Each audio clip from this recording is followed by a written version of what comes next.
I am Josh Galindo. I've built several successful businesses utilizing the one tool everybody has, the mind. I am here to guide, coach, and prepare you. We will debate, discuss, and grow our minds together so you can obtain your own success. Fuck average, be legendary. This is my podcast.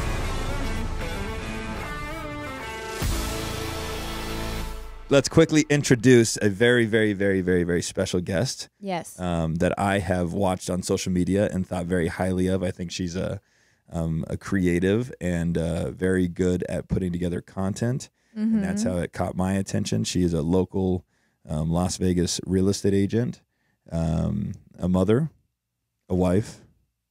Man, she's just clicking all the buttons. So I know her as Kate Sells. But Kate, go ahead and introduce yourself. Well, thank you for that introduction, because I just admire you guys so much, and I'm so excited to be here. But yeah, I love marketing, and I think that's that's how I even found out who you guys were. Like I was saying, I watched your podcast. What was that one in your house? Was it in your house? Oh, the dining room. Yeah. It was in my neighbor's dining room. Oh, it was in your neighbor's. My neighbor owned a media company and suggested a podcast to us, and that's actually where this whole idea stemmed from. Well, that's what my first, I think, experience was of you guys. And I was really drawn. I mean, of course, you're amazing, but your wife. And then we connected through social on the other issues. So I'm just excited. That's fantastic. Tell me a little bit more about you, so you get proper plug. Tell me you're a real estate agent. Name. Full name. Yeah. You know. So my full name is Kate Sibelrud. And on Instagram, Kate Sells Vegas. There you go. Yep. And and I am a real estate agent in Las Vegas this is my 3rd year. Nice. So not full time. Long. Full time. Good for you. Congratulations. That was intentional. When I decided to get my license, I was like, I'm going to go all in. Yeah. I'm not doing this, part time and like half in and doing something else. So that was in 2019. I got licensed, and then I quit my job and went full time. It was February of 2020. And then everything shut down in March. And I had just bought a new house. Oh my God. And I was like, this isn't good. So then, I did what any smart person would do, and I got on TikTok. There you go. Because I was stuck at home with the kids. Yeah. And that's seriously like how I got into, I've always loved social and stuff, but that's how I like really got into it, is because I was stuck in the house with the kids. And I'm like, I need to spread the word here and do something, and then I got the traction that way. Then when people started to come out of their houses and want to buy them, they were calling me. So, yeah. What a great story. Yeah. That's awesome. Marketing, it's social media. It's a beautiful thing. Yeah. It's, I've been saying last week, I think I get a new saying like every week. There's a lot of dumb realtors, but there's very few dumb successful realtors. If you're successful in real estate, you're a smart cookie. I agree, because it's a hard gig to get, right? And to be successful at it. I've never met a successful real estate agent. There might be one that we just butt heads, or we're not, we don't vibe, but I've never met a dumb successful real estate agent. So that's why I like asking, is it full time? Are you doing well? Are you supporting yourself? Yes. You qualify as a intelligent. Well, thank you. I appreciate that. And I think, because everybody like wants to get their license. I mean, I hear that all the time. I'm sure you guys do too. But that's where, to the mindset piece, I feel like it's so important, because it's you have your ups and downs, and you have to it's hard. Stick with it. It's not easy. Oh my gosh, yeah. Right. Yeah, challenge is an understatement. And people don't understand that it's not, it's not like where you're going into your 9-to-5 job, right? And you know what's expected. Right. You have to get creative every day, and it's more than just selling the house, Totally. You have to be always doing like things like this. Like Yeah. people don't understand like how the marketing piece is so critical. It's huge. I feel like It's huge. I always say don't be an undercover real estate agent. yeah. Well, and you guys like nailed that because everybody knows when you walk into one of your houses that it's one of your flips. That's you know? right. Yeah. Yeah. We did a lot of stuff to make that real intentional. Yeah, Yeah. that was intentional. I've learned so much through this whole journey. Something that I've learned about branding and marketing is just consistency, obviously, but then visual consistency. So like, I just started wearing a red hat, and then people were like, "Hey, I spotted you at the Knights game because your red hat." Well, then of course I received that as it's working. So I'm like, I'm gonna wear the red hat everywhere. Then he bought 12. And then you know, and then I'm like, okay, the red pot, the 3 Pellegrino bottles, the little IKEA guy. Yeah. Like, who would have thought? I know, right? All that's consistency. Yeah. You know, and then it's like my most recent consistent move is I'm just gonna go all black. Okay. Because now close, yeah. like I have literally like 12 pairs of black jeans, 15 pairs of black. It's no mistake. It's very slimming. Yeah. That's the trend he chose. I mean, I would pick black over white. Yeah, me too. I am literally in all black right now. Yeah. It's a new trend. I'm wondering if it's a new trend or if I'm just now embracing it. I like it. But my point is that it creates it taps in the subconscious with consistency. It's like Josh is always wearing black. I can spot the guy anywhere because he's gonna have all black on. He's gonna have red hat. Yeah. You know, and so or it's like they see someone in all black and a red hat. They're like, maybe that's Josh because that's what you always wear. And then if it's not, he gets a text. Some guy's copying you. yeah, right. Thank you, Danny. Yes. Yeah. No, so that's just something to contribute to that statement. Yeah, no, I mean, that's what you guys do so well, and it works but you do that, but you also like just show up like on everything, you know? Yeah. And she's in tune. You're real too. That's the other thing I really like about you guys. You're not like fake.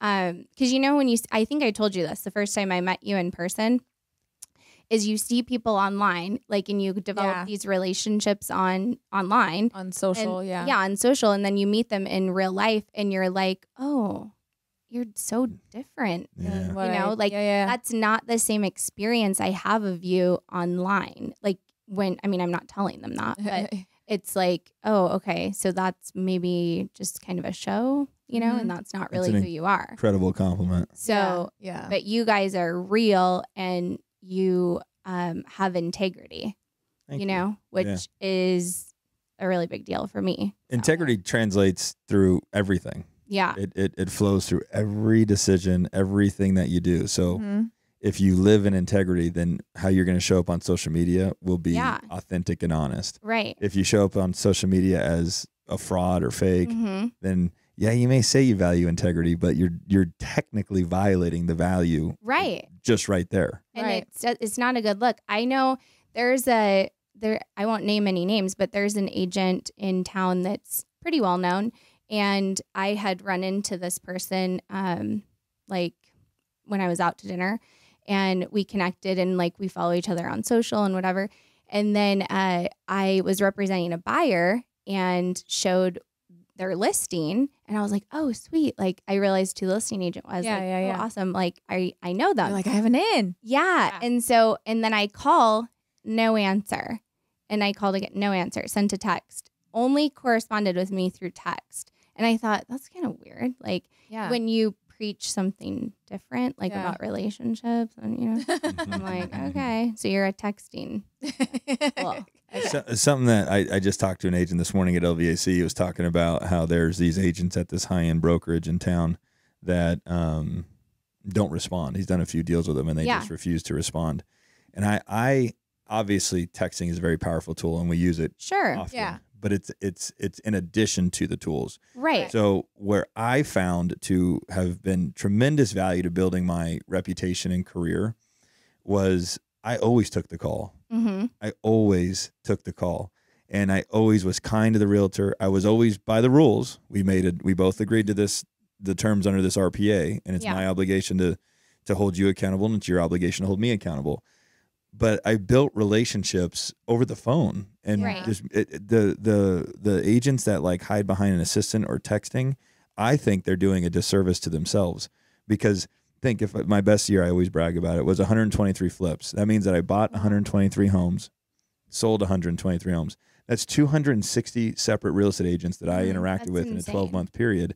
What a shame it would have been if I hid behind an assistant. Yeah. Yeah, You know? you wouldn't have the reputation you have if Yeah. you did that. Yeah. Yeah. So, That's a lot. yeah, it was a lot. Those are the days. It's funny, we've been talking about this He's lately. like, I didn't sleep. I just had Red Bull. all day. Literally. Crystal sat me down the other day and was like, do you remember the days when we lived at the old house and all I asked was, can I please just have Sunday morning from morning to noon? Mm-hmm. Because I would literally wake up at 7 in the morning on Saturday and go drive houses and not come back till 7:30. Okay, So go ahead. this makes me think of my question. Okay. So you guys, how did you meet? That's what I don't know if I've heard this story. Well, I'm curious. I can answer that. I was at, do you know the restaurant Nora's? Okay, I've heard of it. Never been. You never been? Mm-mm. Oh, we I have heard to go. it's really good. Is that the one that's like on Flamingo and Jones? Yeah. Okay. So this was at the old location, but I was there with my friends, and then he was there with his friends. But one of the friends I was with, he went to high school with. Okay. So they being a big shot, they came over and were talking to us, and then that's kind of just how we met. And what year was this? 2007. Okay. I was 21. Oh yeah, I was gonna say okay. That was wow. a long time ago. Yeah. We got How married old were young. you? 20. You were 23. Yeah, 23. Okay. I got Okay. married at 26, and you were married at 25. 4. I was 24. Yeah. Yeah, Yeah, we that kind of is started young. the game young. Yeah. Yeah. Yeah. I So think that's at our benefit, though. I think that's rewarded us yeah. for Was it- jumping in early. Was it intentional, or was it What? just we're getting married? Oh, I chased him for 6 months. So you wanted Wait marriage. a minute. Hold on. You chased him? Yeah, I chased him. No. And he kept saying, I'll break your heart. I'm gonna Shut hurt you." up. So I was like, all right, whatever. So I was just we just But wait, hung out he came occasionally. up to Danny you with the first, agitating right? He voice. came up to me first, Okay. but he wasn't looking for anything serious. And so I was like, interesting. I was still in a space. Well, you want to talk about integrity? At that point in Yeah. my Playboy career, Yeah. I had learned just be honest.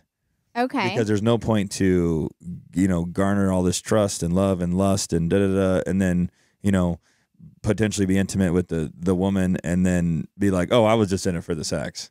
Right. You know, but and now see, you're just that's hurting why somebody. I'm like, to me, you're well, I guess people evolve, but you seem like the kind of guy that wouldn't be just wanting to, be a playboy. yeah. He's not. Not He goes, he well, was. I Yeah, certainly not today. Well, But at the yeah. time, so I had lived by that rule because I found it to Yeah. be, which I'm doubling down on because I think it's a message that I think all men that aren't in a relationship should just embrace. Danny's embraced it, found success in it.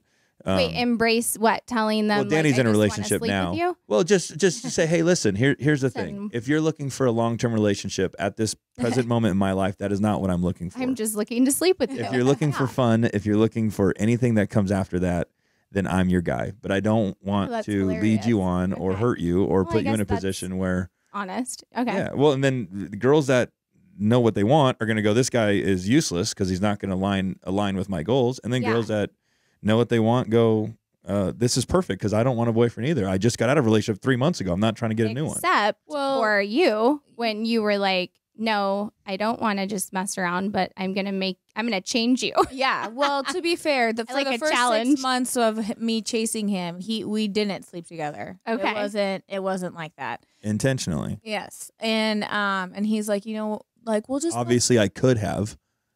Well, no, you Okay, couldn't. this is good. I'm This just is joking. good. well, she's saying Yeah. that she was pursuing me, and I could have slept with if I was a piece of shit, I would have capitalized on it. But I didn't think that I was ready to do that, and I knew that she wanted something serious. So I was like, I'm Okay. not going to hurt this girl. But Just there's a reason men don't sleep with women they really like because they know what happens when they sleep with them right away. Oh, that's interesting. You kind of lose that respect level. You're like, oh, she's just one of them. So like I've She's done it. just one of them.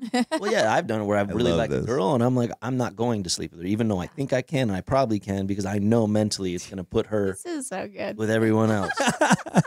So you hold off. Yeah. the character component here in this room, like if we all had a hilarious. character or Yeah. role, it is fucking flawless. That's funny.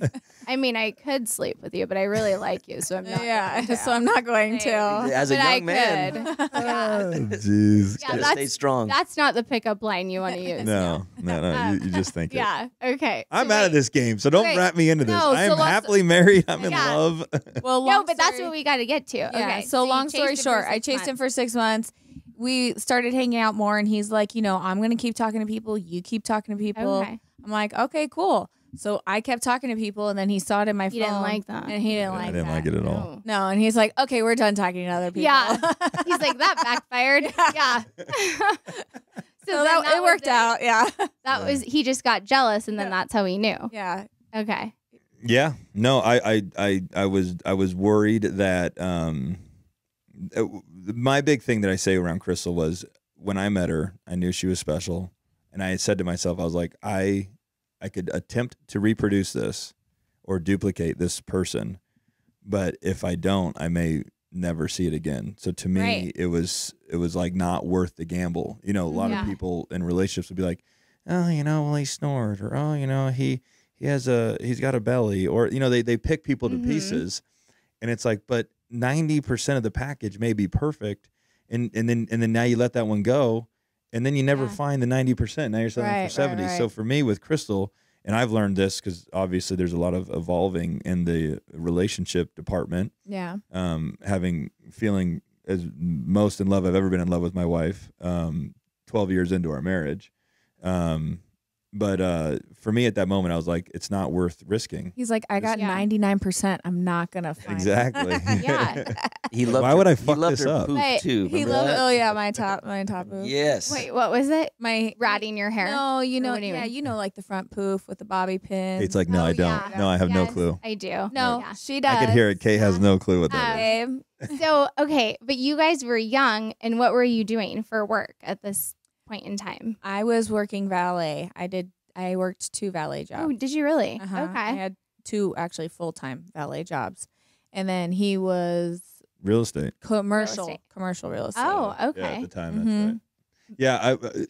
Yeah, something that was super attractive to me in Crystal was that. She worked hard. Oh, she Yeah. like, I mean, our relationship was evolving. So I guess at this point, I'm at her mom's house where she lived. We go into her closet or into her bedroom, and she pulls out of her closet like this broken ass safe that anybody could Oh my have God. opened up with nothing. And there's $20,000 in cash. Oh, wow. And I'm like, All your holy- tips or Yeah. something? Yeah. Well, just that visual, and I'll never forget it. We're kind of on our knees, sitting in front of her fucking toxically destroyed mirror glass Oh my God. sliding doors, Okay. and She goes, they're all off the hinges and shit. And you Okay, just babe. sit- Okay, babe. Anyway. It was not like that, but anyway. Okay. Hey, but at least she had 20 grand in the Yeah. closet. Well, I look, right? I'm Yeah. like, dude, what does that represent in a human being at this age? It represents discipline. It represented that she works hard. Yeah. That she had good values instilled in her. Like, I'm picking up on all this stuff, because I understood what I represented, and I wanted somebody similar. So that was super attractive to me, and not Yeah. the money. The $20,000 meant nothing. It wasn't Right. mine. That she worked It was hard. that she earned Yeah. it. Yeah. Yeah. And you're Yeah. not discounting, or we're discounting the level of difficulty valet is. Right. Yeah, I have no clue. Yeah. It's nonstop running on the asphalt. Your All the Yeah. time, joints yeah. are getting pounded. Like it's When you're in the summer between all those cars and they stay running at 100 Yeah. degrees. Uh-huh. they're Yeah. like- How did you get into that? So my mom helped me. I met, she knew someone, and so I started at Suncoast, and then I went to Oh, really? South Point, the Flamingo, Oh, Trump. wow. But it only lasted so long before I was like, okay, I can't really. Because you both grew up here? Yeah. Yes, born and Yeah. raised. Yeah. Okay. Danny too. It's funny how we all, Wow. everybody I Yeah. know is born and raised But here. you went to different high schools? Yeah, we didn't know each Yeah. other in high school. Okay. I mean, we have a lot of the same friends, so it's funny that we never like ran into each other before. But yeah. Yeah, but I didn't know her. until out of high I don't know where I'm school. going with it. Are you from here? Where are you no, I grew up in Washington State, Okay. like by Portland, Oregon, Vancouver. I say Vancouver, but people think I'm talking about Canada. But yeah, I left there when I was 17, and my family moved to Michigan, Okay. and I hated it there. But my dad always lived here, so the Okay. Nappy side Oh, has always got it. been here. So then when I was trying to decide where I wanted to be, I was like, well, I'm not going to be in Michigan, so I'm going to Vegas. I think you made the right decision. Yeah, I think so too. Be in the rain, be in the cold, or be in the nice, warm desert. I hated, like, when you live in the snow, you have so much of your time is taken up by preparing to go somewhere. To do anything. Yeah, to do anything. It's awful. It is awful. Anyway. We understand that from Brian Head. Okay, but yeah, so that's, I was curious about that. And then also, did I hear you didn't graduate from high school? That's correct. Okay, I want to hear about this. Because I think that's really cool. Yeah. To see like where you, well, not to not graduate high school, but just to see where you came from till now. Basically, I got kicked. I went to the bad kid school in Mexico. Did you hear about all that? No, I didn't. I haven't heard all. Okay. I gotta get caught up. That's all right. So yeah, some of these brief life events that I'm going to quickly describe here can be listened to in depth on other episodes. But so I was a troubled kid my whole life. Not my whole life. I was a troubled teen. Dad left when I was young, so I had no discipline, no supervision. Generated a whole bunch of self-limiting beliefs. I had worthy issues. I had self-esteem issues. I had, am I loved correctly? It was like abandonment. Yeah, abandonment was a big one. Yeah. A lot of those things that were driving behavior. And do we still not know where Dad is today? No, I could probably drive to his house and knock on the door. Yeah. Okay. And he's like his I don't twin. carry a lot of it. I He don't looks carry. like him? Oh, he's a spitting weird. image of me. Even like every day I get older, he looks more. Are you the Yeah. only son? No, well, no, I've got half brothers and sisters. Oh, okay. But my sister, who was raised by my mom, same dad, same mom, my sister, Jessica Galindo, I've, of course, been close to her. My mom. You're close with your mom, too, because I see you post about her. And Galindo's his mom's name. Oh, Yeah, okay. we didn't So keep. mom's Italian. We didn't keep the It's Italian, right? Spanish. Oh, it's Spanish? Yeah. Oh, sounds Italian. People say Italian all the time. My original name was Joshua David Alexander. So Oh. my dad's name was David Alexander. So if we want to So go she in was there- like, Yeah, Galindo is way cooler. Yeah, I I think so think too. so, too. Could you imagine Alexander Real Estate? No, it sounds like, well, it sounds kind of like regal, but, you know. I don't know. I like Galindo. So, troubled teen because of all the stuff growing up. Either I was going to die, go to jail, or kill somebody was the trajectory that my mom believed that I was on. Was it like drugs or? I mean, I'm not an addict. Yeah. You know, and even when I do get addicted to something, it annoys me, you know, because I'm like, you don't want to need something. yeah, I don't want to Right. need anything, and I don't want to have something having control of me.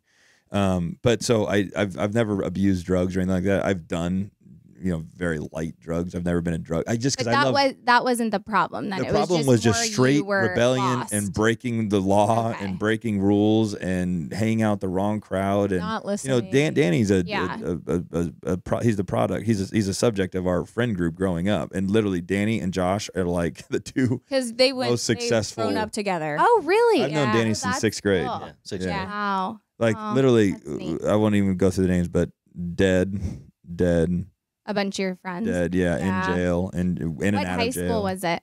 Just Durango. But Oh. we were just here's the, we attracted this group of young teenage boys that didn't have any supervision or authority over them. Right. And then you know, it's one thing if poor Danny's the only guy without a dad and we're living in this structured space and he's Yeah. just a part of our group, he's probably going to follow what we're doing. Right. But the problem was none of us had So structure. you were all lost. we were all Yeah. feeding into this And bad seeking behavior attention, and probably. who could push Yeah. the next person, the next worst thing. And Yeah. I mean, some of the shit that we were, if you look back on now, it's like, it was crazy that we were even entertaining the ideas of what we were doing. Anyway, so I get kidnapped in the middle of the night out of my bed His At mom what set- age? his mom set it up.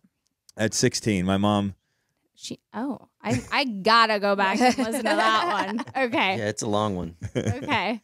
so 16, you basically are just taken and out of, you're kidnapped out of bed. Because obviously if she's like, come on, son, we're going to go to this new school. That Yeah. I'll be like, fuck you. And I'd never go. So they just grab you out of your bed, ship me to Mexico.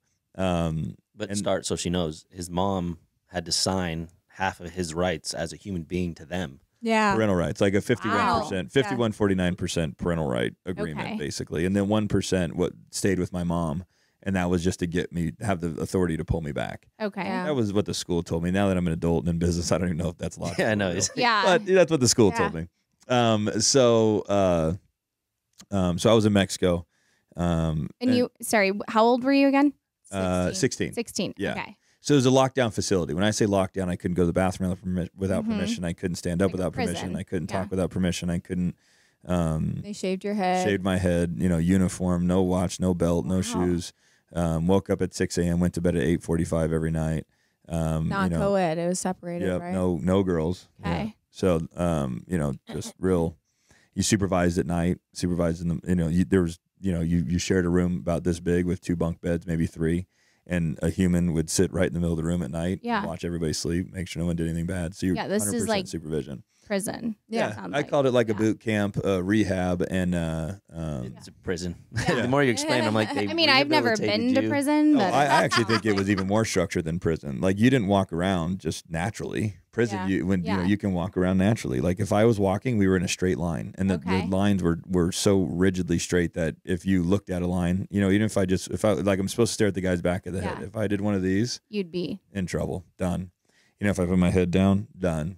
You know, if I'm like, what's in the sky? Done. So how long were you there? I was there for 16 months. So that's a long time. Yeah. So something that it was a long time, and it was a results based program. So it wasn't as if there was a set amount of time that had to pass in order for me to leave. It was like if I go fast, it was 16 months. You had to accomplish things to get out. To get out, like graduate. Okay. Yeah. Well, that was probably the best thing that ever happened to you. It was the greatest thing that's ever happened to me in my life. Period. I mean, fuck. I guess I when can't say was it anymore your 'cause I've had kids and I'm married. moment? In that, like, did you have like an awakening where you're just like, what the hell am I doing with my life? That's actually when you got expelled from high school. Yeah, you know what? I think that was your moment. Yeah, that was my moment. Okay, that was my moment. That was after this. Well done, Dan. This Yeah. So I graduate, and you can ask me any question. We'll bounce around. But I graduate and leave, and I get back into school, and I come out highly tuned. Yeah. Like emotionally tuned. Yeah. Like I understood my thoughts. I understood why I was feeling a certain way. I understood how to fix that problem in the event that I was feeling it. Like I was a highly, highly in tune 16-year-old. Yeah. You know, we're all relatively in tune as we probably can get at this age, and you know, without any extra crazy life stories or experiences. Think of having this level of tuneness at 16. I can't imagine. You know, it was very difficult actually to come back and try to fit in because I was right, because you couldn't relate to the other No. kids your age. Yeah, I'm like, I know why you're drinking. You're drinking because your dad left when you were young, Right. and you can't cope with it. You know. So did they have classes in the prison? I'm gonna call it prison on like how to like emotional. Yeah, I went through. intelligence, Yeah, like, I went stuff? every emotional intelligence. Yeah. Every day, we had group for 1 hour. And we would sit down and we would have, you know, grudge circles. We would have love circles. We Oh would my God, I actually love this. I want to go to this prison. It's the greatest. Yeah. It was the greatest behavioral program I think that's ever existed. Yeah. Unfortunately, it required the person in the program to be able to be molded and not all this bullshit that the world operates under today. It would never work in today's environment. You had to be able to fuck somebody up in a nutshell to get it to work. Right, but that is how you have the breakthrough. Well, the breakthrough Danny was referring to was really after this school, but obviously in it I had many breakthroughs. Yeah. Right. But so the way that they would reprogram your brain, if that's the right way, is in the morning you'd have breakfast, lunch, dinner. And at every breakfast you couldn't talk. It was complete silence. Okay. So you'd listen to tapes, and the tapes were like Tony Robbins, Les Brown, Zig Ziglar. You know, in this day and age, it would be like all the motivational guys that are out there. What was the name of this place? Isn't it doesn't still, exist it anymore? doesn't? But it was called Casa by the Sea. They shut it down. Okay. Yeah. Don't look it up. Yeah, right. Well, because it probably has a lot of bad. Well, for some people that were You were shitheads like, oh and my never God. wanted to embrace Yeah. the change Right. and just wanted to be fuckheads And their they whole life. complain about it. Yeah, they Yeah. complained about it. And the ones that said, I'm going to do something special with my life, embraced it. Right. Yeah.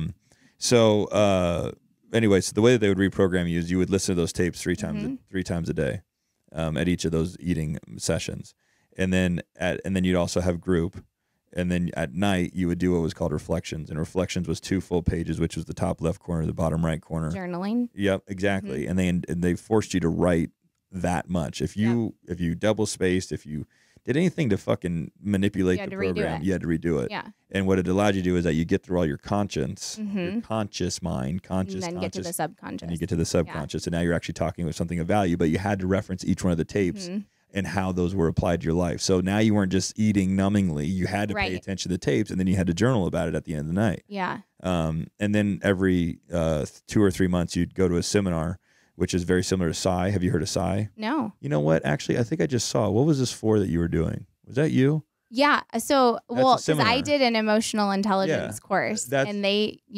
talk Yeah, about it's more. because of this. They right? said it means love. Yeah, it means Like, love. That's why I so- said here. Yeah, Okay. I know exactly that. Well, I don't know. Obviously, every Yeah.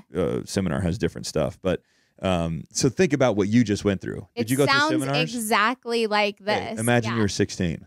Yeah, I can't. Yeah, I can't imagine. Yeah. Okay. Did you have the moment where you probably can't talk about it? They tell you can't talk about it, right?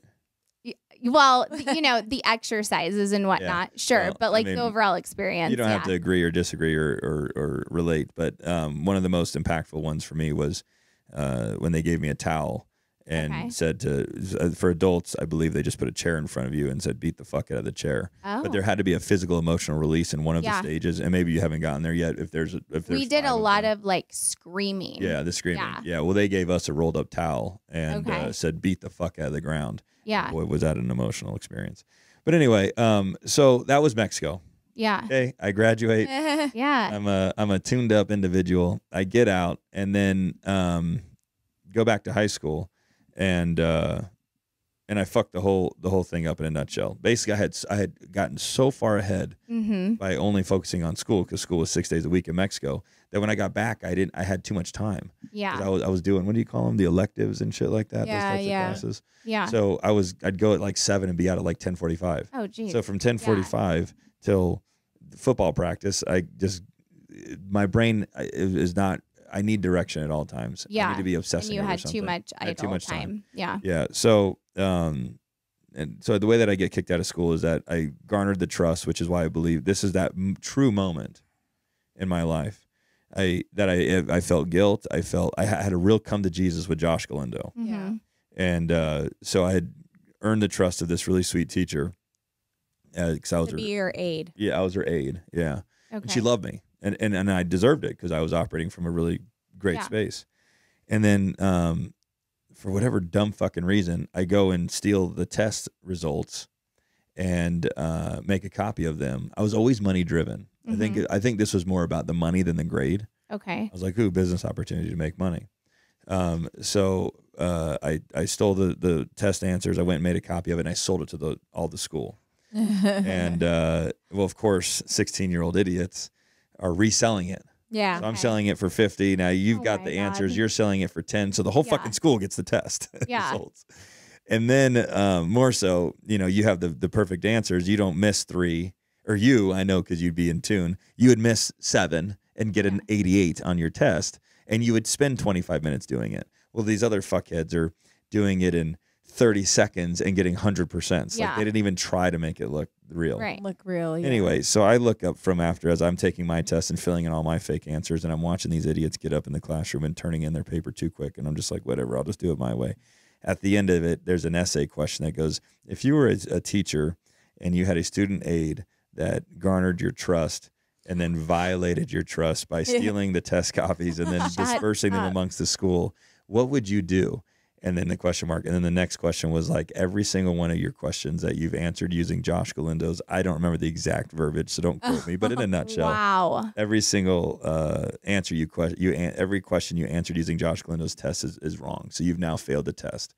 And then I look up, and the dean and 2 security Well, first he guards- felt the eyes of everyone. In Oh, his sorry, class. thank you. Yeah, the whole classroom, Yeah. because they started getting to the essay part. Yeah. And they're all They start looking at turning him. around. I'm like, why is oh, everybody looking at me? crap. Yeah. I'm taking my time here. Yeah. Right, I'm taking my time. I'm not at the essay Jeez. part. And then as soon as I got to the essay part, I think she was just watching me and reading me. She gave the buzzer, and then I look up, and I think there was even a cop at the door. Yeah. And anyway, so Talk about a lesson on integrity. Yeah, yeah. right, exactly. Like- and that was that moment where, because for me, it was so much bigger than getting caught. Yeah. And then getting into the juicy story, that's all entertainment, but that's not the question you asked or the point Danny made.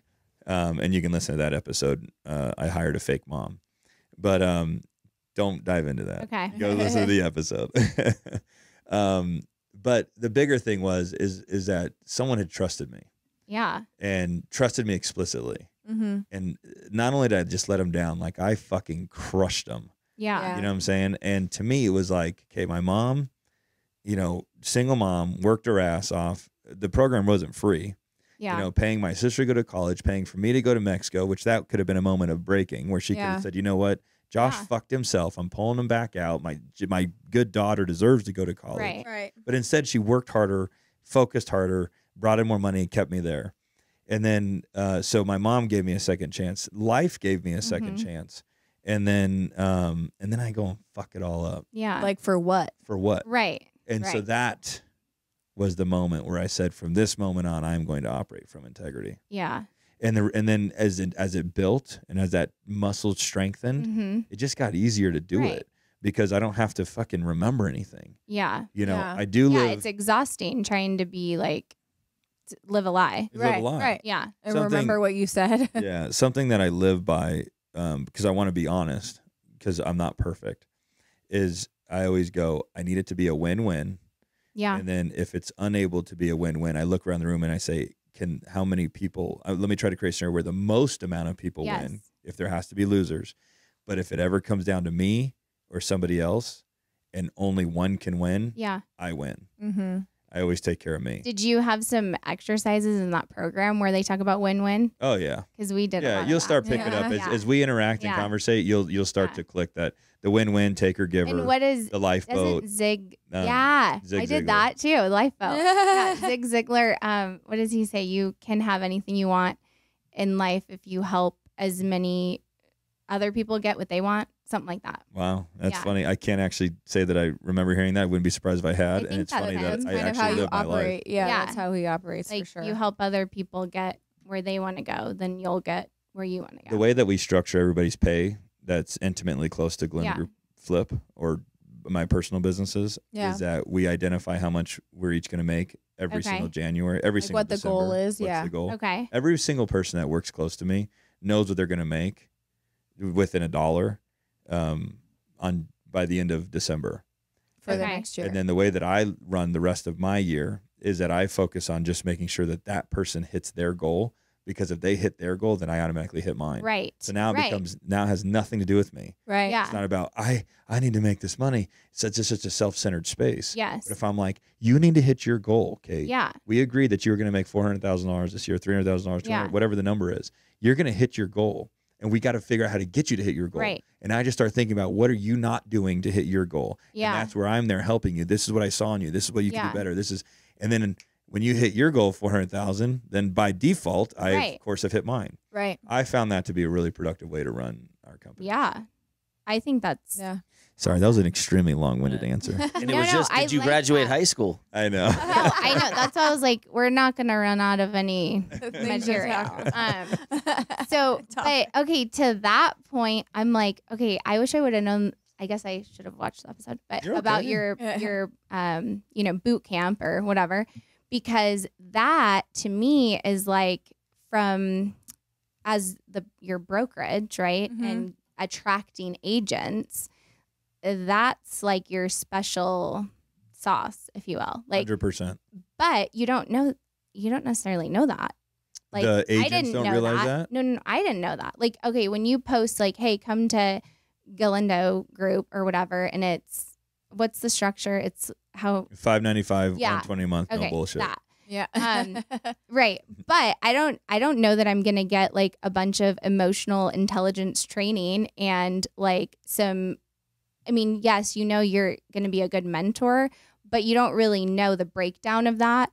Like, cause everybody says that, right? Yeah. Like, is that clear? Kate is crushing this. Like, well, here's the thing. I would want to know. I'd want to know, like, in what do you get? What do you get? You get meetings, you get this coaching. Like, it's not just, hey, you get my name, like I think you should outline that a little bit more because, and if you're trying to grow the brokerage, I'm like, because not everyone understands that they need it or appreciate it like you do. Also. Yeah, that's what's happening to me. It but seems I like think a lot of people are looking for it. Well, I mean, they should be. I think that the longer society and humanity is around, the intent is to continue to evolve the brain. Yeah. Otherwise, we'd still be hitting rocks trying to create fire. Right. Like there's a reason, if you're trying to evolve. So yeah, they should be seeking this. And boy, that was beautifully said, and definitely some really high quality feedback. That's what I don't think people get it. That No, like I'm seriously sitting here thinking like I want to go to the Galindo boot camp. Like I want you to create that, and like you don't even have to be Jonesy. You don't even have to be a real estate agent, right? Like you could literally like create a whole weekend seminar, like Tony Robbins, but like you guys running it and teaching all of these teachings and journaling. Well, and that's what you were talking about, because you have those accountability classes that we were gonna grow. Yeah, we have accountability, but I have to accountability program. Yeah, I like that. Where I'm in the space that you just in what you just described. One, that is 100,000,000% in alignment with my goal. My purpose is evolving from having to just make a fuck ton of money, right? Which we've done a great job at making a good living. Yeah. But it's evolving more into being fulfilled. Just fulfillment, because the problem is that the money bucket, once it, if let's call it a 5-gallon bucket. Yeah. Once you fill the 5-gallon bucket, at 2.5 gallons, that's fulfilling. At 3, it's fulfilling. At 4, it's super fulfilling. At 5, it's fulfilling. At 8, you're like, it didn't feel any different from 5 to 8. Right. So it doesn't matter how much more money the universe dumps on me. That's not going to create more fulfillment.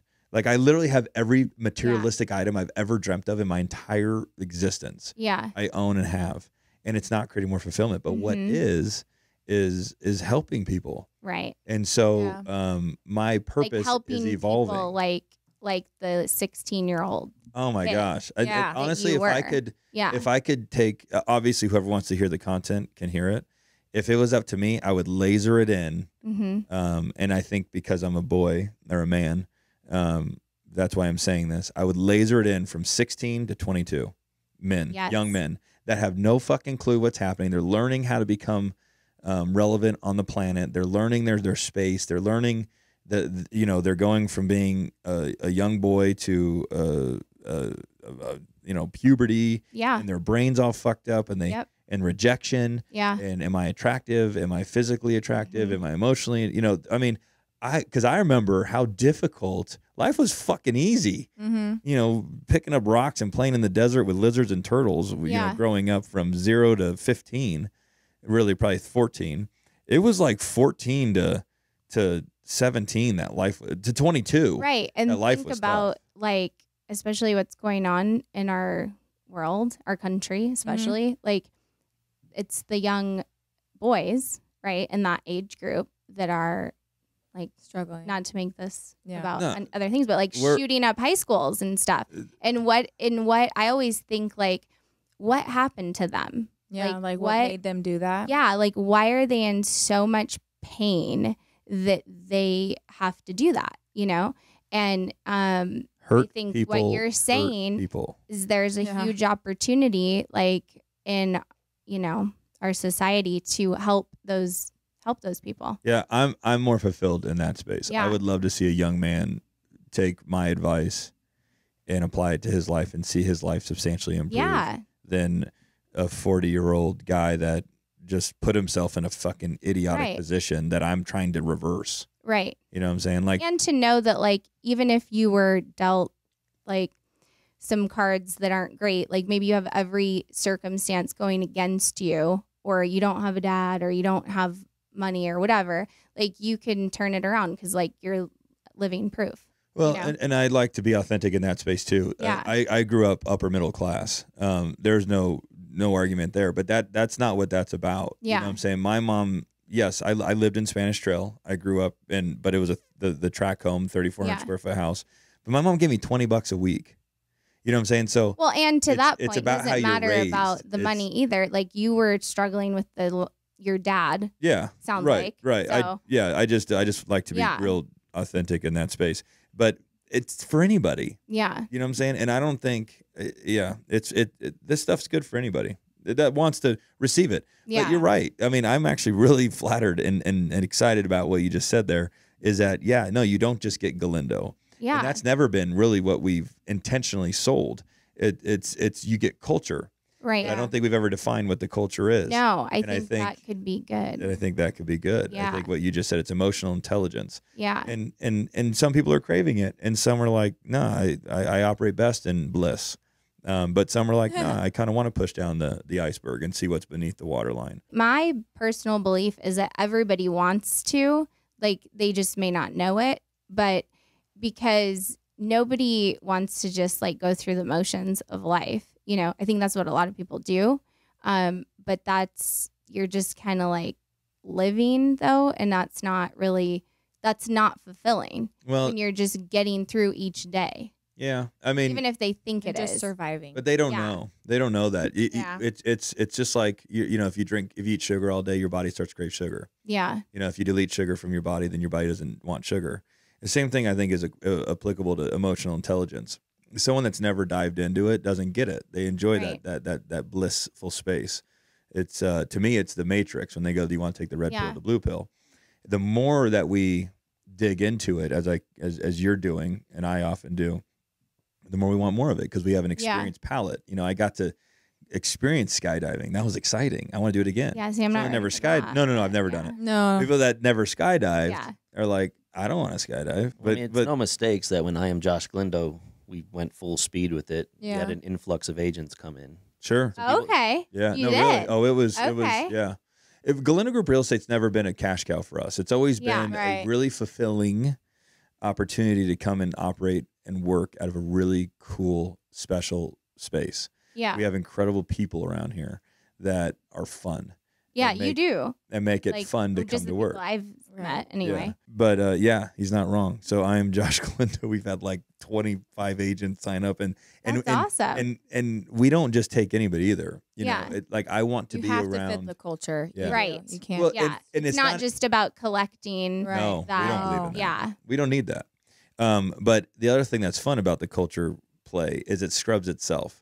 So if you weren't aligning with us, you would Yeah. already be feeling uncomfortable. You would already Right. be And asking you yourself. wouldn't want to be a part of it. Well, Yeah. I'm saying you specifically, like right now, if this wasn't a vibe, Yeah. you would already be going, how do I get out of this chair? Yeah. Right. And that's yeah. culture pushing you out Yeah. organically because we're not aligned. Right. But you're not. You know, you're like, no, this feels good. Let's have Yeah. some more of it. right. And that's how we tell agents no, and we don't have to tell them no. They just Yeah. walk in and look. They'll look Yeah. right. They'll open this door and they'll be like, "This is not for me." My Yeah, mom, really. my mom's one of them. My mom Oh, wait, came so in. your And mom's an agent too? she recently retired from real Okay. estate, but she came here as like her little last hurrah, thinking it'd be fun, and she just was like, "I feel out of place." Like, Yeah. I'm like, because you're not Yeah. vibing with the culture. Like, Yeah. you're an older lady now, and you like being at home, and it wasn't a fit. Yeah. And it's not true. age. It's not age. not and age. I No, think that's important to just say. It's young-minded. Yeah. Young-minded. Well, and I believe that too. Just like everything is like you're pulled in. I mean, everything's energy, right? And so you're just drawn to Mhm. things that you're aligned with, Mhm. and you Yeah. know when you're not, like you Right. said, because you feel it. That's right. So, Right. Yeah. but I think that's from an outsider looking in. I'm Mhm. like, that is an opportunity, yeah, for sure, to I guess define that more in your messaging, because there are like some people, yeah, don't know or they're not interested in it, but then there's a lot of people that are, and if they knew, like they would be lining up at the door, but you might not want that either. Well, what I've learned a little bit in that space is, but it doesn't. I'm taking everything you said very seriously. Yeah. I think it was super high quality feedback. What you've done is you've taken our general culture statement and we've kind Yeah. of defined it Right. just in this little simple Yeah. podcast. Yeah. There's always value. Right. But something that I've learned too is that this powerful presence and this in tune presence attracts people that need it, Yeah. which means they probably either I would love to have Kates around me Mhm. that Yeah. are operating and using the term energy Yeah. and manifestation and abundance and Yeah. gratitude and all these really great Emotional words. intelligence. Emotional intelligence. Those are all Yeah. very in tune terms. Yeah. But sometimes you get some that just aren't tuned up at all, but just want to be around you, and now they're almost a Suck. suck. Right. Like a You know, weight. Yeah. But doesn't mean Yeah. anything. It's just something Yeah. that was worth talking about. right. That's true. What else do we have here, honey? I don't know. Well, it started how you met. Then it was Oh, I yeah. didn't. What else are we? high school. I mean, we don't have to keep talking about us. Well, Kate, Oh, I like it though. can I pick on you? Yeah. Okay. I'm like, oh, no, you can. What's your favorite non-alcoholic seltzer? Okay. Okay, so Where the fuck do you come with that? Because you know she doesn't drink or what? I love Waterloo. No, I do. Waterloo's This is like good. the best sparkling water. No It joke. is. I'm not even just saying that. I don't know what it is about it. No, It's I so agree. good. I agree. Yeah. And I Non-alcoholic. love sparkling water. Like I mean, I drink coffee at first as I spill it. But then I go to the sparkling water. But I heard you're not supposed to drink too much of it. I have all the Right? research because I hate Yeah. normal water, so I was Oh, drinking you those a drink it? lot. Yeah. That gives you no nourishment. I know. Yeah. the Nourishment? thing. Yeah, Like actual water. It doesn't hydration? hydrate you, right? Right. It doesn't. Doesn't. Yeah. So it's cool to drink. They Yeah. said sparingly with dinners and stuff, but Yeah, if you need I water, did you hear can't. that. You can't supplement it. Yeah. Interesting. So that's when I got the reverse osmosis installed in my house. And I do need to drink more water for sure. I'm a terrible Yeah. water drinker. Yeah. You know, I kind of consume all my water in the morning. The When I gym. go to You the just gym, get I it just done. inhale as much as I What gym can. do you go to? LVAC. Oh, really? Yeah. Okay. I'm surprised you're not a Lifetime guy. See, that's Yeah. not the culture. Let me tell you, it was making a joke last night. So I throw away my plate Oh. with my. Do you want to tell the story? Oh, this sounds. Do you want to good. own it or me? Well, I didn't. I was being lazy. I didn't want to do dishes. She last wasn't night. being lazy. She was. You weren't being lazy. Well, You're totally allowed to do. I didn't want to do dishes, Yeah. so I was like, "Okay, we're using paper plates, paper Yeah. forks, whatever." So everyone has their dinner. Josh throws away his plate and his fork, and then he's like, "Oh, I kind of want more salad." Yeah. Okay, so he wants to eat it straight out of the salad bowl. That's fine. But he goes back to the trash can to look for his used disposable fork. I'm like, what the Oh my fuck are you God. doing? Yeah. I'm like, I gotta get a video of this. I'm like, He's a really? caveman. Yeah. I'm like, Well- get another disposable fork or a real fork and just wash it. She worded it That's even better. funny. She's like, I'm going to do a video. The guy that owns a Lamborghini. Yeah. G-Wagon. And then you're digging his in the Sprinter van. trash. Yeah. The fork's still clean. That's what I was. I'm like, I don't care. No. So this I'm morning, you like- guys are going to Or fucking. your trash is like And really it, clean. well, it'd be different if it was like right on top. He's Yeah, like he moving was, like, stuff to digging. look for Oh, it. I'm that's like, funny. no. I was pissed I yeah. couldn't find it. Well, I was glad. I didn't want to kiss that mouth later. So this morning I go to the gym and I go. So LVAC Yeah. is my gym, but why I love it most, I actually really like LVAC, but my favorite part about it is they have this VIP locker room. Okay. So you have the general locker room area, then you have this back room area, and it's $350 a year. So if you take $350 divided by 12 Yeah. plus your gym membership, it's like $37 a month. yeah. So to me, it's the best value in Vegas. Yeah. And I get my own locker. Okay. So that I can leave anything I want in there. So what that allows me to do is to wake up, get dressed into my work clothes, drive to LVAC. I don't shower. I just brush my teeth. Drive to LVAC, get undressed, get into my and gym what clothes. time is this? I range between Yeah. 6 and 8:30. Oh, so not like super early. No, Okay. I don't believe in that. Okay. My body, I've thankfully trained it to either trained it or it's just natural. When it needs sleep, I let it sleep. Yeah. I'll wake up at 5 a.m. and go to the gym. Yeah. But if the next day I'm like, I need to sleep until 7, then I sleep until 7. Right. But I never sleep past like 7:30. But so that's what I like about that. But anyway, this morning, so I walk in, and one of them waist trainers is laying on the ground, Oh no. and the gym cleaning guy is cleaning the tops of the lockers.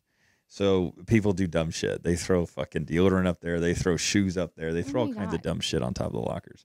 So I walk in, see the ladder, see the guy with the vacuum, and see all these hangers and dumb shit on the ground. I'm thinking someone threw a waist trainer on top of the locker. So I pick it up, and I'm like, Oh. I see Nick use these, so I'm like, I'll fucking use it. So I'm like, hey, is this from the top of the locker? He goes, no, it's not, but I've been in here for a few hours, and it's been sitting on the ground, and and nobody's been in here, so I think they left it. Okay. I was like, well, let me give this thing a try. So I pick it up. I fucking go to put it on, and Andre turns the corner, one of our agents and good friend Okay. of mine here. And I'm like, he's like, what the fuck are you doing? I'm like, I found this thing on the ground. And he's like, bro, do you know how much sweat is on that thing? He's like, those are like meant to like make that spot sweat. Yeah. I'm like, well, I'll have to sweat in it one time, and then now it's my sweat. So, but then I see Nick on the bike, and I'm like, Nick, I found this waist trainer. What do you, tell me what the benefits are, because he wears them. What is the benefit? He's like, I forgot it in that locker. Oh, it was his. It wasn't No. his. Oh. No. But my point was, to me, I'm never too like. He's I'm not just. a germaphobe. I'm not a germaphobe. Yeah. I'm not bougie. Well, there was one time. You're a we little had bougie. He's not He's- bougie. I Little. wouldn't say. There was one time we were at a house. You're gonna have to tell me why you think I'm bougie, but go ahead, Dan. We're at a house. He owns a house, obviously, and there's contractors outside. And we're like, "Why aren't you doing the guest bathroom?" He's like, "No." He's like, "There's human shit there." Josh is Who like, said that? Who our, said our contractor workers. Okay. They're like, "We're not going in there." Because Josh there's is in like, the bathtub. yeah, and he's like, Oh. he We bought that a this house common that thing? squatters were living in, and God. there was no running water, so they would take a shit in the bathtub. So he walks up the dumpster, looks around there, rummaging the trash, which he's good at. He finds exactly what he needs. He's like, yes, plastic bag. He goes there. There's a Cheez-It box Cheez-It box with a bag in it. the bag Very in it. resourceful. Yeah. So he goes up Okay. there, and I can't see it because I can't do poop. And I'm like behind him, and he grabs the poop, and then immediately like, oh, whoa. He's like, whatever. So he goes and he dives back in. So then he throws it away, and I'm like, what was the problem? Like, what made you freak out? And I'll let him say it. What? It wasn't the human shit that I was scooping up with the Cheez-It bag and putting into a Oh my Cheez-It box. God. It was the cockroaches that were scrawling Oh, out underneath gross. it. So Oh, upon that's grabbing sick. this thing, just cockroaches spread everywhere. And I'm like, only you would Yeah. do that. I'm gonna Gross. And he's elaborate like, a he's little. like, okay, now go work on the bathroom. My point Yeah, was like, to the guys stop and wasting time. with anybody, Like, yeah. anybody in my life. I will do. Anything I ask you. Anybody I ask to do something, especially with my workers on the construction jobs, because they are really the integral component of our business. Is if I ask you to go pick up human shit out of the bathtub, it's not because I won't do it. Right. It's because it just doesn't make sense for me to do it. So when I showed up and they were like, no, I'm not touching that bathroom, I was like, watch, motherfucker. Well, and I yeah. made all of them follow me in there, and I fucking scooped that shit up. Well, and what was their plan? No, They're not intellectually in tune Like, that, I mean, guess. you I don't know. gotta solve the problem, right? Like, The plan was waiting for Josh to come back. so Yeah, I right. used to manage Starbucks, like for I could see that all over you. 13 years. Is that what you did And- before you got into real estate? Well, I worked for True Fusion. Okay. I see before, that all over you. but Starbucks was like, for 13 years. And so my store was on Charleston and Decatur, which Okay. is not Ooh. the best area. Yeah, across from Bank of So, America. Yeah. I worked at that bank. It was not so, the best bank. Yeah. I was there for 6 years, and people, like homeless people, would go into the bathrooms and they would do drugs or they would poop all over, not in the toilet. Right. Everywhere but I'm the like, toilet. why? I know. Why? You have a toilet. So yeah, we would sometimes call it in and have somebody come, but that would take forever. So a lot of times we'd have to just clean it up, but it was just so gross. Hit me with your greatest welcome to Starbucks. What do you mean? Oh, Did like you ever welcome to work the Starbucks, drive? What can I get for you? Yeah. No, but I would know every single person's drink, because at the end of my Starbucks career, I stepped down to like part-time so I could be home with the kids. So I would work it was like 3 a.m. to 7:30 a.m. Holy And I was at the Charleston and Town Center store. Mhm. Uh-huh. And so I'd see the same people every day because I worked the same shift. And so they'd pull up and I would just say like, okay, are you getting your quad tall, non-fat, no foam latte, And then I would like write on their cups, and it was fun. That was Wow. a fun shift because I wasn't in charge. Like I was just part-time, and I just got to connect with like, all the customers. And that store brought like a lot of good customers with good stories, good careers. Like I got I'm to sure. learn Yeah, that's a lot store. from that, clientele versus Charleston and Decatur. We're slowly running out of time, but I have a question. Being that you were a manager at Starbucks and you are emotionally in tune, there's a lot of kids that work there. Oh, yeah. Did you get a chance to impact? Oh yeah. there? I have a cool story for that actually. So there was a girl I hired when she was 17 to work at that store. Mm-hmm. Her name's Mackenzie, and she is now the manager of the same store. And Wow. she's like 20, I think she's 28 now. And yeah, she's amazing. And she has her own business, her own bath bomb business. She's actually working to get promoted to a district manager. So, and then another gal that worked for me at that Charleston and Decatur store, she got promoted to store manager, and she's at Sahara and Decatur. And that was my favorite part, working there. I was like the personal development lead for the district. Was that the actual term? Yeah. So I would help people, like we'd put them on, we had what was called a success profile. So that would lay out like, okay, what does it look like if you're successful in this role? and then what are the qualities of being successful in the next role. So you'd put them on a plan of like, how do you get from here to here? Wow. And yeah, it was great. That's what's great about Starbucks, and the way their business is structured and culture and all of that. So I would help them like be able to identify those things. Like, okay, how do you help people get from here to here, and what do you need to do? And then, and then they would do it, and then they'd have to work on how to articulate all of that in an interview, because you can be really good, but if you can't speak to why or what you're doing, then it's really hard to make it through the interview. To get to I think communication has got to be the biggest component to success. The ability to articulate thoughts and communicate. Oh, for sure. Oh, yeah, I agree. And it's hard. It's hard. I mean, I think even for people that are good communicators, like that was something that was kind of eye-opening for me when I worked for Starbucks and I was in the interviewing process. I remember like my first interview, I was like terrible. I'm like, I'm doing all of these things. Why can't I talk about them? Interesting. And then I learned through that, like how to be able to articulate that and how to break things down in a way that's easy for people to understand. That's why I created my online course. That's like a study guide to help you pass your real estate exam in 6 weeks or less.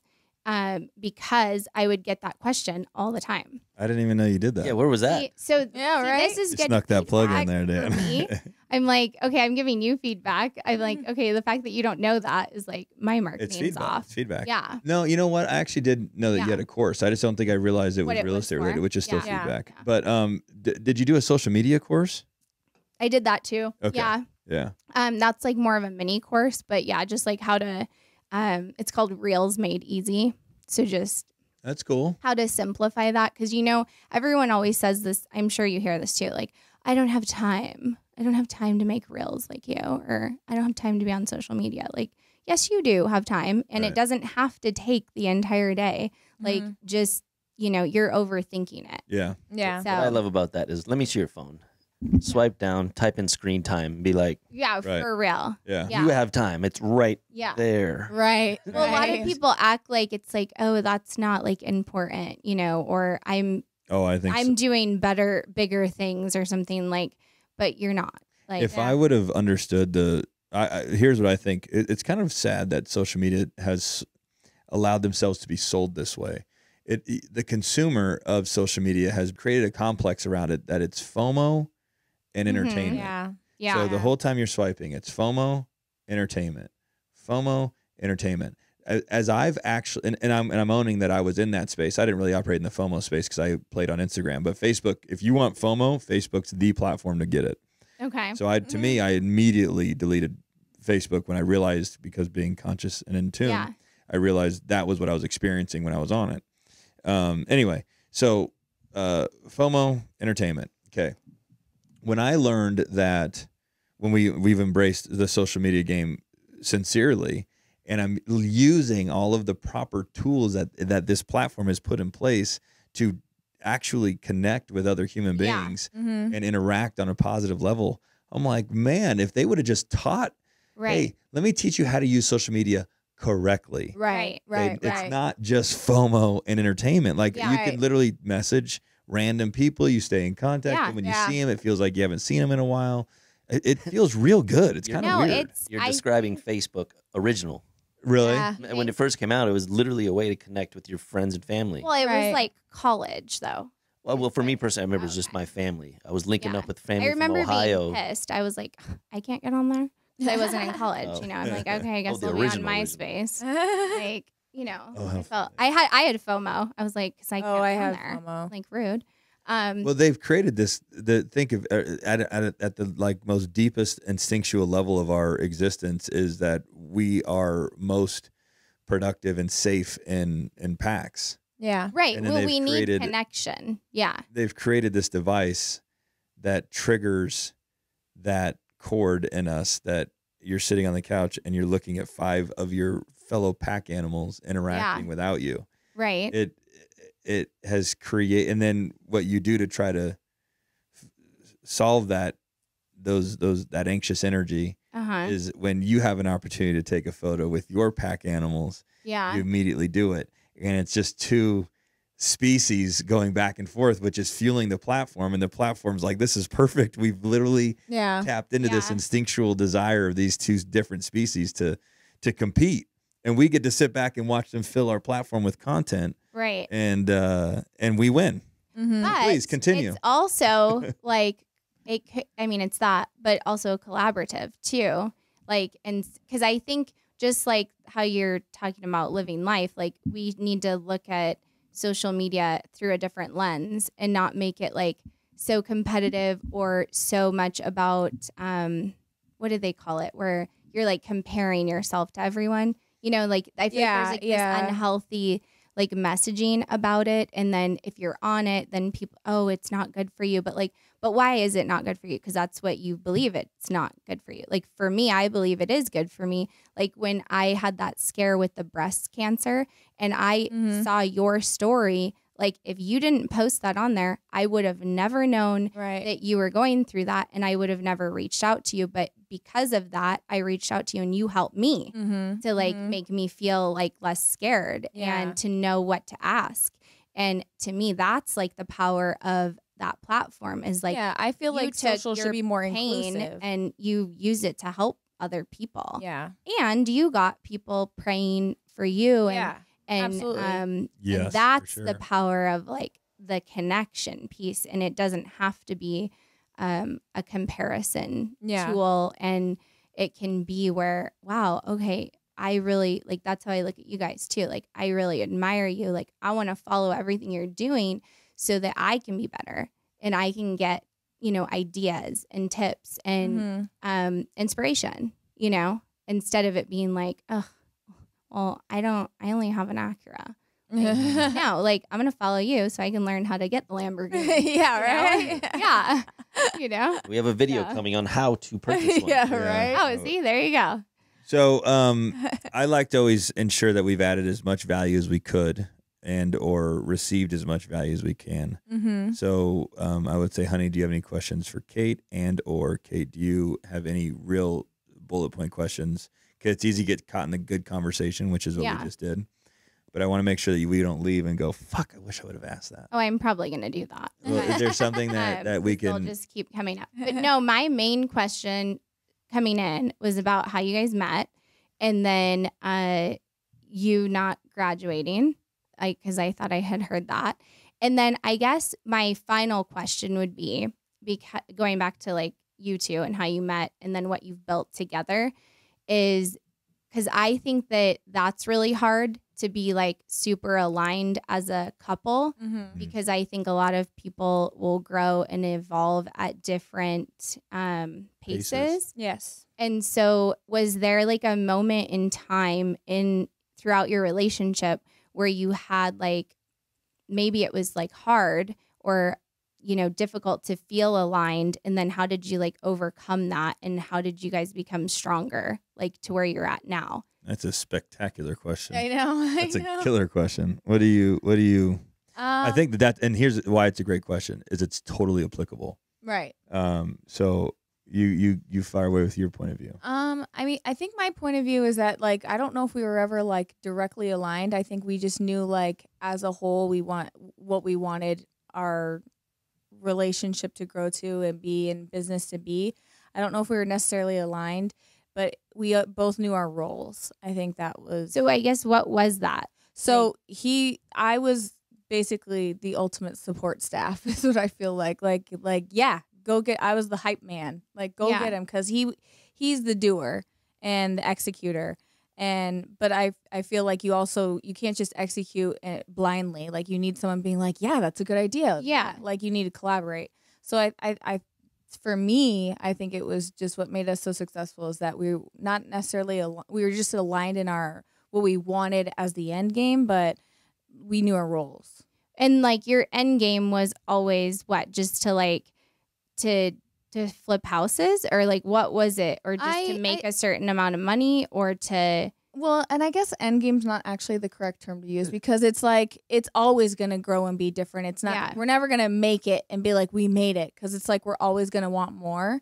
But I mean, there was probably like times where maybe you weren't making money, right? Or like course. you were facing like, okay, this is going to be a risk, but like you supported the idea or he supported your idea or whatever. Like, how did you get through? I think that's what couples a lot of them don't do, because one is wanting to like play it safe and the other one wants to take a risk or whatever. Let me, and I want you to stay in this to collaborate. Here's what I think where the secret sauce is that we don't try to collaborate. Okay. You know, and I think that society says that you have to collaborate. Yeah. And I don't think that you do. Collaboration would mean that I'm sacrificing something. Okay. In exchange for my win. And collaboration means that she would be sacrificing something in exchange for her win. And then at the end of the day, we have a collaboration. Yeah. And to me, that means that we both sacrificed. Okay. So I think something that has served our relationship so well is that whatever each of us is in charge of, we are allowed to go full bore 100%. Okay. And without having to entertain the other person's input.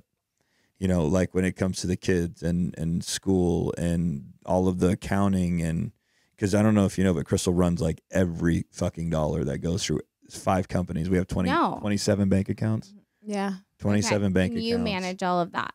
Yeah. Okay. 5. Think how many, that's a lot of bank. That's a And it's not lot, like I have yeah. 27 bank accounts that are sitting with just money in them. They just, it's like Right. that pesky checking account that always has $5 balance. Yeah. No. No, these are like that every transaction has to be accounted for and what do you call it? Fucking reconciled. Yeah. And one's a nonprofit, which Yeah. assume has a lot of regulations. yeah. Right. Yeah. And What's a nonprofit? Which you Galindo have a non. gives. Oh. Yeah. It's a nonprofit.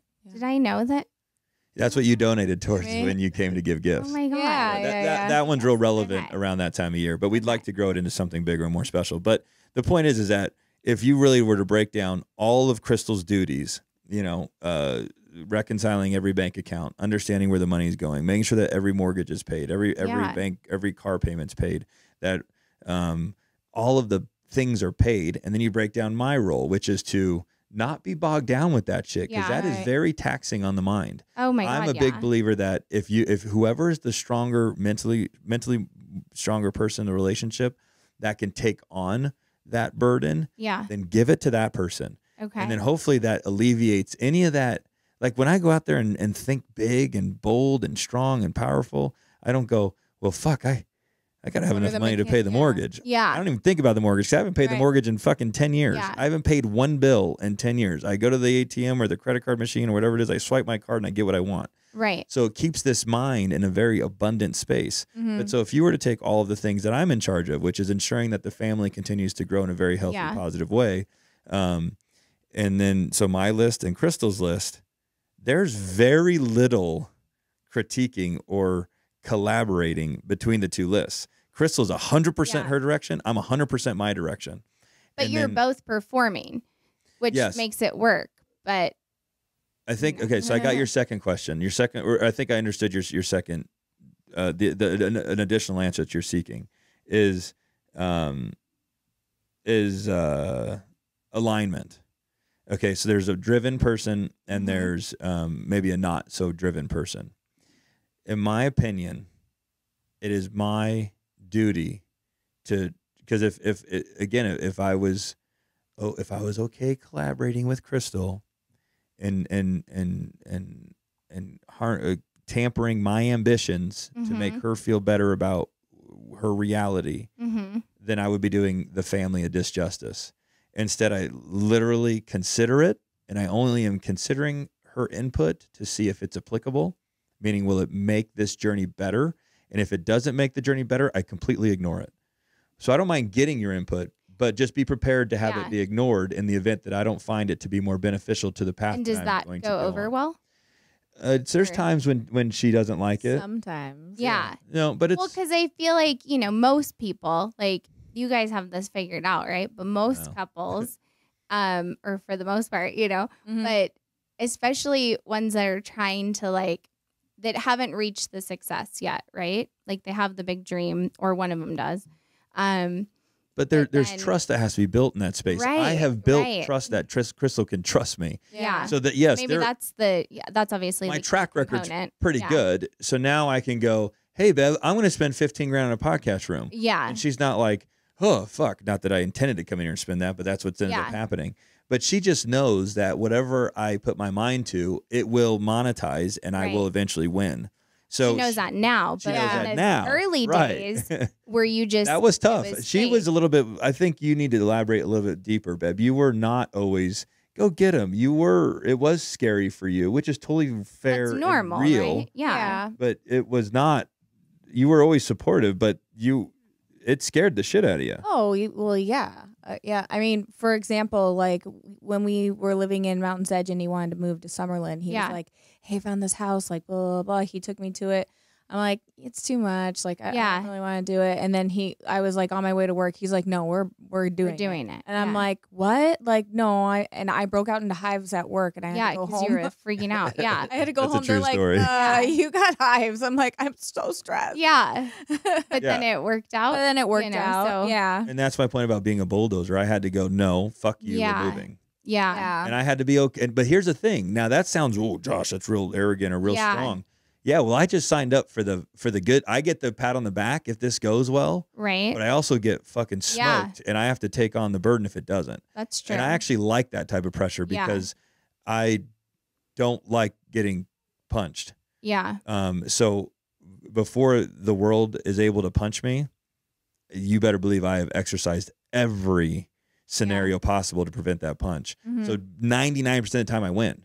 Yeah. You know what I'm saying? So, but yeah, so no, we're moving. But you do that in a way like you're adamant about whatever that decision is, but you're not an ass. Like you're just like, I really believe in this. Well, I'll own my behavior. Sometimes he's an ass. Sometimes I'm an ass. Because see, that would cause like some friction, right? Oh, it does. And then you just like get through that though. Yeah.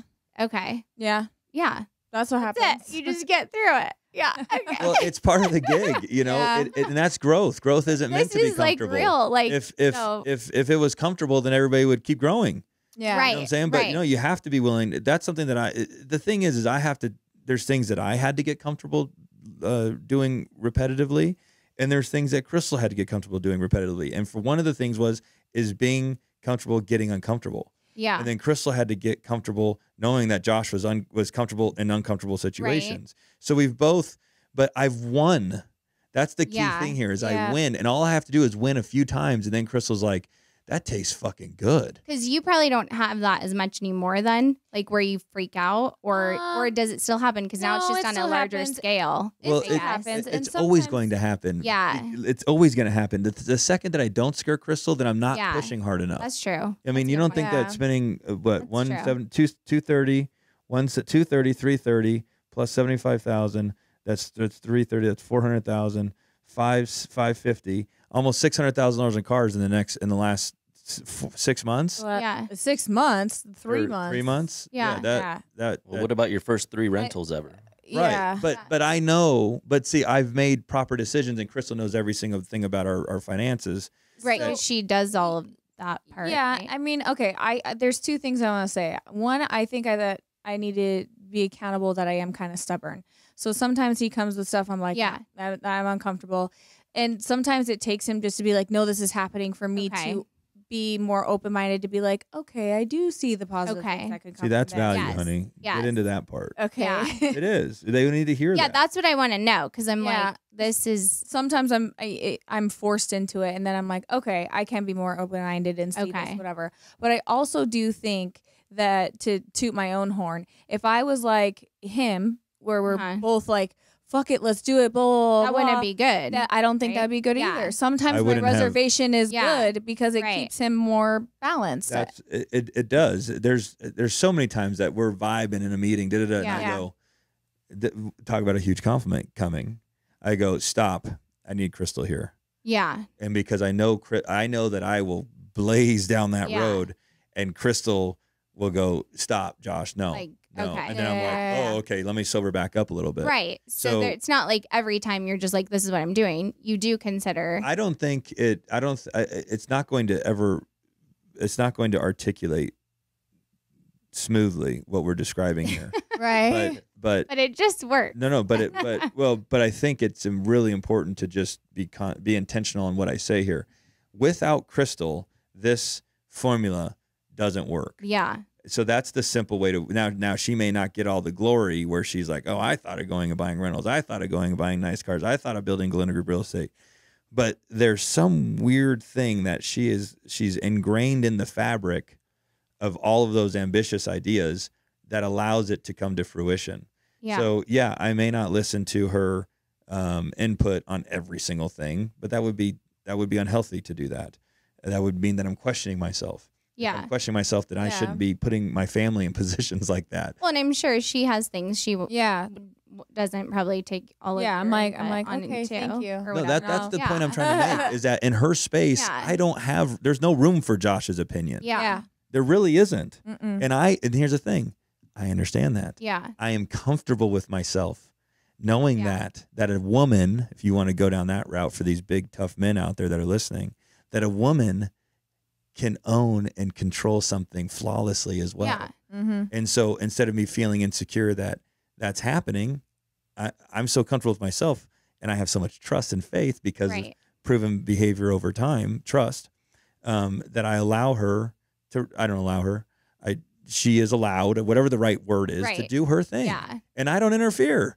And Yeah. I think it's very similar with Crystal, with MySpace. Just MySpace seems to be a lot louder. Her shit's He's a lot just behind loud. the scenes. Yeah, Right. I'm You know. not loud. But you guys, I mean, when you got married, like this just happened, or you just like talked about it? This is what I'm doing. This is what you're doing. When we got married, I said, well, before he proposed, I said, I'm getting married. He said, I'm waiting till I'm 30 to get married. I said, well, I'm not. So Yeah. we're either getting married soon or I'm outta here. Or I'm out. Yeah. I'm going to go find somebody that's going to marry me sooner. Yeah. But like, I think that I like everything for the wedding. It was like, he wanted his one thing. I'm like, okay, you can have that. Everything else, this is what I want. Yeah. And so, yeah, Yeah. actually from day one, if you think about that, Yeah. I said I wanted 4 cars. Yeah. It was like $1,200 in like in luxury fancy. exotic cars. Yeah.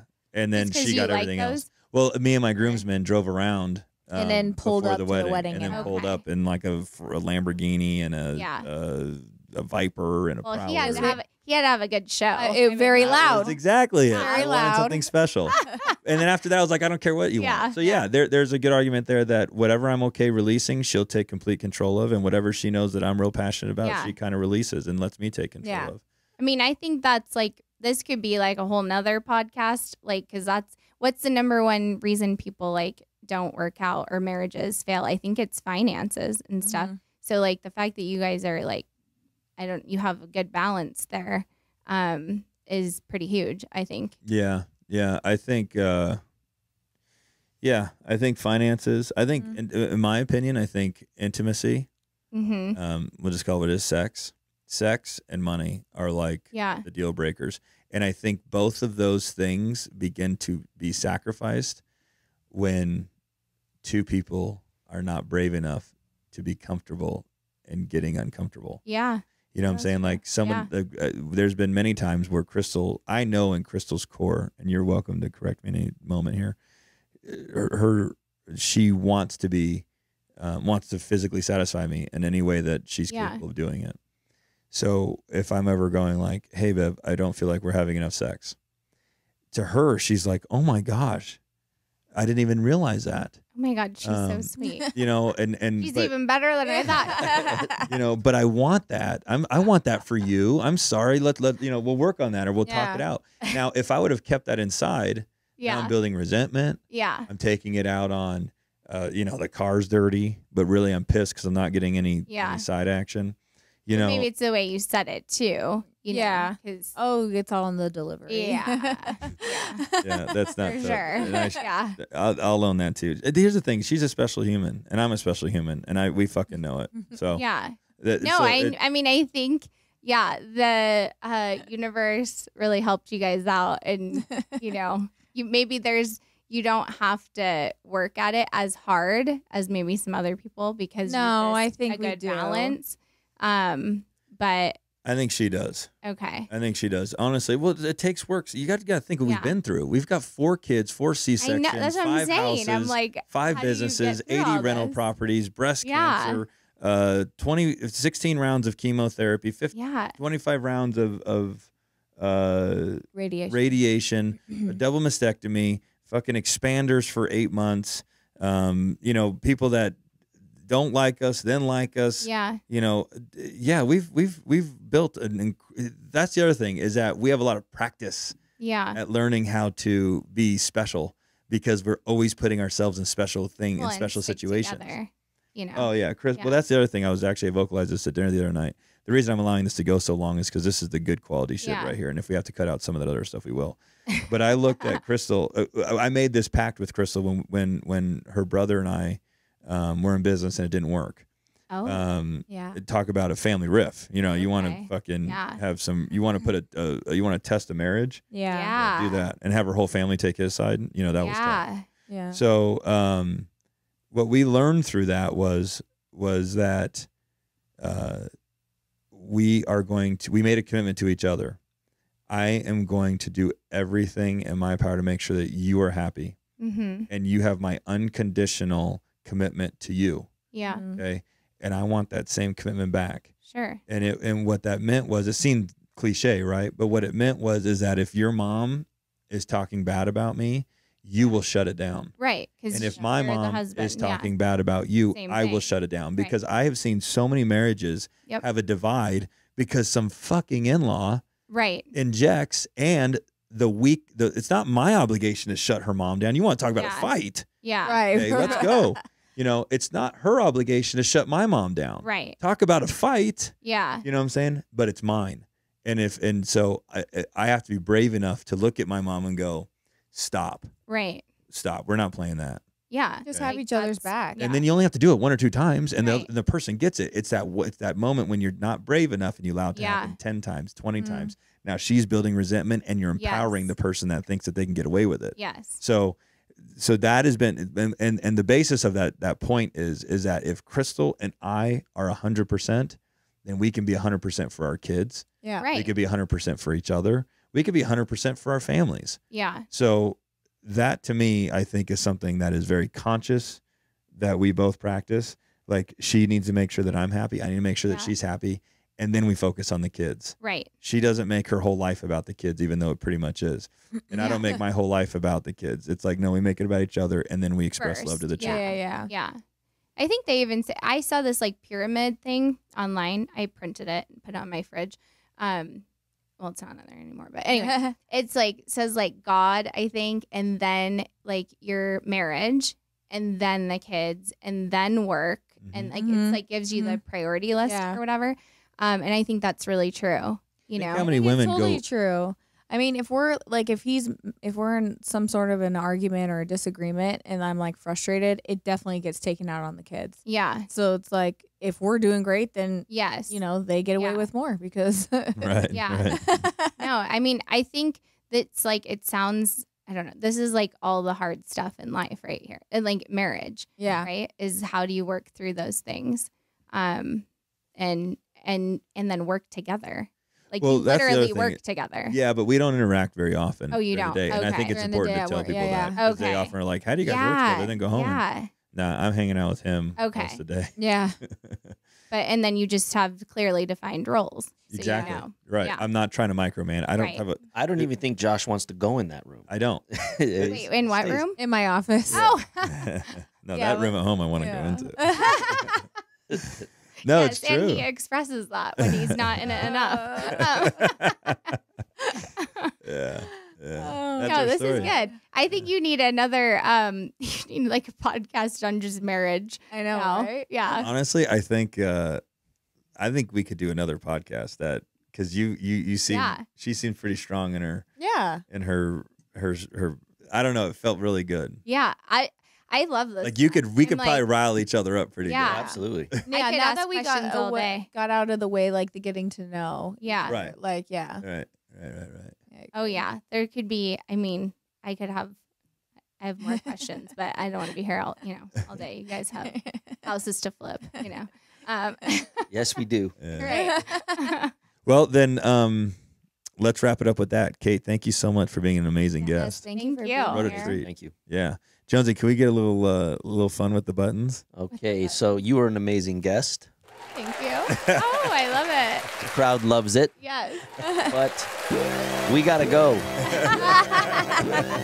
I love it. That's Over now. awesome. Hey guys, that's going to do it for today's episode. If you guys want to learn more about the tools, tips, and tricks that I use on a daily basis to maintain my success, stay connected with me through all of my socials at IAmJoshGalindo.